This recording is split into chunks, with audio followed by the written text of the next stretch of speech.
আরও একটি নতুন ভিডিওতে তোমাদের সকলকে স্বাগত জানাই। আজ আমি ভারতের দীর্ঘতম ব্রিজ বা সেতুগুলোর মধ্যে এমন এক ব্রিজ বা সেতুর কথা বলবো যা হিন্দু দেবতা ভগবান শ্রীকৃষ্ণের সুদর্শন চক্রের সুদর্শন শব্দটি নিয়ে সেতু বা ব্রিজের নামকরণ করা হয়েছে। সুদর্শন সেতু। সুদর্শন সেতুটি হলো ভারতের একটি কেবল সেতু বা ঝুলন্ত সেতু যা কচ্ছ উপসাগর এবং গুজরাটের ওখা বেইট দ্বারকা দ্বীপকে সংযুক্ত করে। সেতুটি তৈরি করার জন্য 2016 সালে অনুমতি দিয়েছিলেন কেন্দ্রীয় পরিবহন মন্ত্রী নীতিন গডকরি। 7ই অক্টোবর 2017 সালে গুজরাটের ওখা এবং বেইট দ্বারকার মধ্যে ভিত্তিপ্রস্তর স্থাপন করেছিলেন ভারতের মাননীয় প্রধানমন্ত্রী শ্রী নরেন্দ্র মোদী। সেতুটি দ্বীপে বসবাসকারী প্রায় 8500 লোকের পাশাপাশি মন্দির পরিদর্শনকারী প্রায় 2 লক্ষ তীর্থযাত্রীকে পরিষেবা দেয়। 25শে ফেব্রুয়ারি 2024-এ প্রধানমন্ত্রী সেতুটি উদ্বোধন করেন। সেতুটি হলো একটি কেবল সেতু বা ঝুলন্ত সেতু হয়। সেতুটি প্রথমে সিগনেচার ব্রিজ নামে পরিচিত ছিল, পরে নাম পরিবর্তন করে হিন্দু দেবতা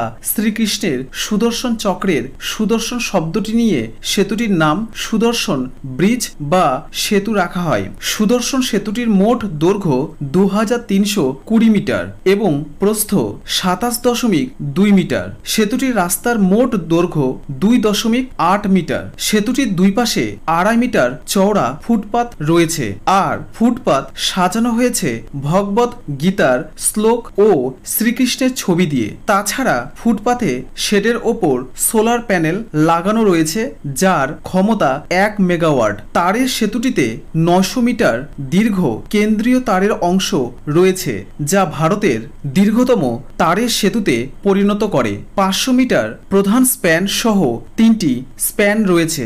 অন্য 3টি স্প্যানের উভয় পাশের দৈর্ঘ্য 100 মিটার এবং 2টি স্প্যান 50 মিটার। ওখা এবং বেদ দ্বারকার দিকে সেতুটির দৈর্ঘ্য 770 মিটার এবং 650 মিটার। তাছাড়া সেতুটিতে 2টি এ আকৃতির বাঁকানো তোরণ 129.985 মিটার লম্বা এবং 300 মিটার ব্যাসার্ধে পিলনের কেন্দ্র থেকে 22 মিটার পর্যন্ত ঝুঁকে রয়েছে। সেতুটি তৈরি করতে মোট খরচ হয় 979 কোটি অর্থাৎ $120 মিলিয়ন। আশা করি এই ভিডিওটি তোমাদের ভালো লেগেছে।